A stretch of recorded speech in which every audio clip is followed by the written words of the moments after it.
Guys, for today's video, may bagong news sa digital banking system natin coming directly from BSP. Ang gusto kong malaman is kung ito bang update ni BSP on digital banks, magbe-benefit ba tayong mga end user and anong benefits yung matatanggap natin? Yun yung mga gusto kong malaman eh. So, kung gusto nyo rin malaman yan, samahan nyo ako. Pag-usapan natin yan. Sit back and let's discuss. Coming right up.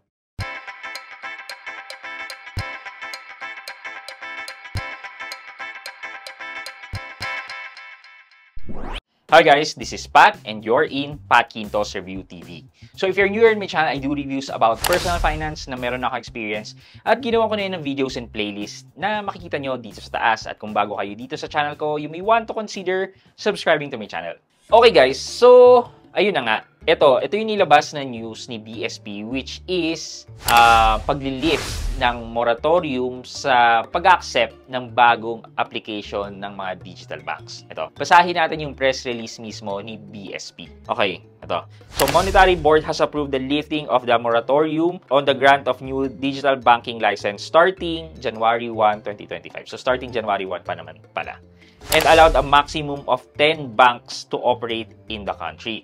So, maximum daw ng 10 banks, meaning meron na tayong 6, possible na madagdagan na lang yan ng 4. The grant of new digital bank license, which include the conversion of an existing bank license to digital bank license, aim to continuously harness the potential of these banks in bringing positive impact to the Philippine financial system, while remaining sensitive to their attendant risk. So, possible pala na i-convert yung existing na mga banking license into a digital bank. Siguro, pwede mag-apply ng digital bank license si Own Bank. Yan, di ba?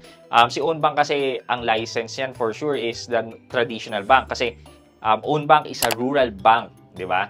Katulad ni C-Bank, rural bank din si C-Bank. But if they apply to convert their license na maging digital bank, edi officially, they are already digital bank. Pero bakit pa ba? Meron naman na silang license. Well, one of the main advantage of a digital bank is low capital requirement. Pag mga traditional banks kasi, mas malalaki yung capital requirement sa kanila ng BSP. So, with a digital bank, they can start low kasi nga, hindi naman nila kailangan mag-build ng maraming branches. Yan. So, they can focus their capital and assets sa pag-build ng system ng digital banking. So, ito na lang yung link ng media release ni BSP about lifting ng moratorium ng new applicants ng digital bank license. Ano yung advantage naman nito para sa ating mga user? Well, unang-una naiisip ko is since maraming banks ang mag-offer ng service, edi pagandahan sila ng quality of service. Pagandahan sila ng products, yan. Which is, ang benefit niyan, tayo. Baka war of interest rate na yan.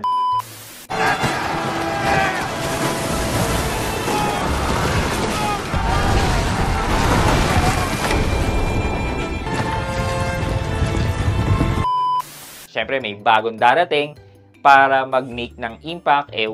Magkakaroon niya ng maraming referral, mga ganun, mga interest rate, mga cashback, so on and so forth. Nakatulad na ginagawa ngayon ni Own Bank, ni Maya, ni C-Bank, and etc. Dahil new entrant sila or bagong member sila, ang sabi ni BSP, which I will quote, "Applicant must bring something new to the table. We want to see unique product and service offering that are different from the offered by existing market players." So, itong mga bagong mag-a-apply ng license, kailangan mas bago, mas maganda yung i-offer nilang product and service. Kasi, yun yung isa sa hinahanap ni BSP. Let's continue. This offering should have significant potential to reach broader clientele, particularly the untapped or underserved market segment. Yung mga unbanked people, marami pa rin kasing mga unbanked Filipinos dito sa atin. Based from BSP's data last 2021, 44% of adults in the country did not have a bank account. So 44% pa yung untapped market segment na gustong ma-reach out ni BSP to be financially included. Ayan. So, ang goal ng additional license is for financial inclusion.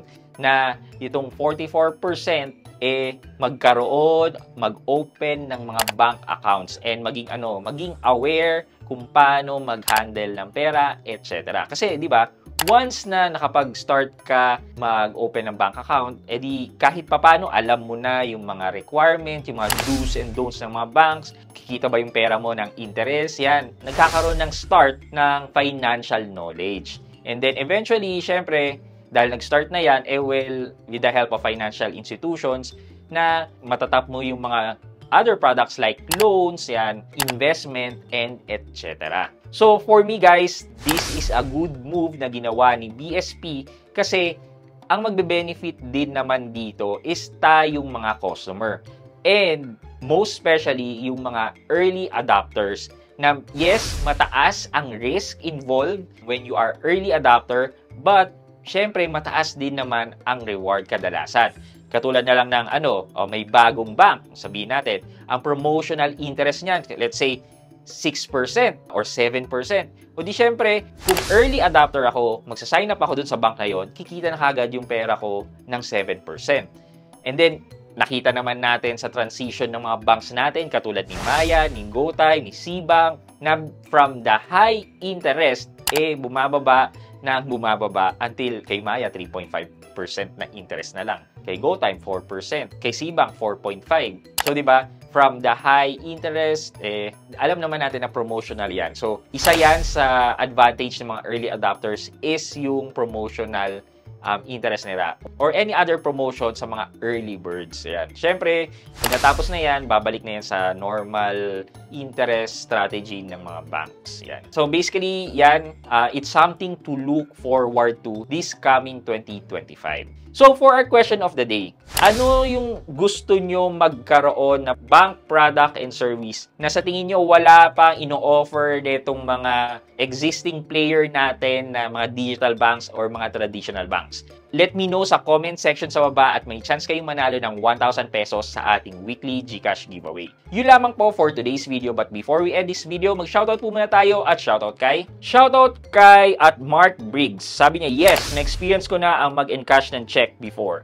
Sa experience ko naman, madali lang naman yung process, kaso hassle lang kasi kailangan mong pumila sa bank. PS, sana ma-shoutout ako sa susunod na vid mo. Hehehe. At Mark Briggs, shoutout po sa inyo. Maraming salamat sa panonood at pagsuporta ng aking mga videos. Thank you so much. I hope you can like this video, leave a thumbs up, and if not, wala nang problema dyan, but continue to support me by subscribing to my channel by clicking the subscribe button and also the bell button sa tabi ng subscribe para makareceive kayo ng latest notification sa lahat ng upload ko. Again guys, this is Pat Quinto, and you're in Pat Quinto's Review TV. Bye-bye!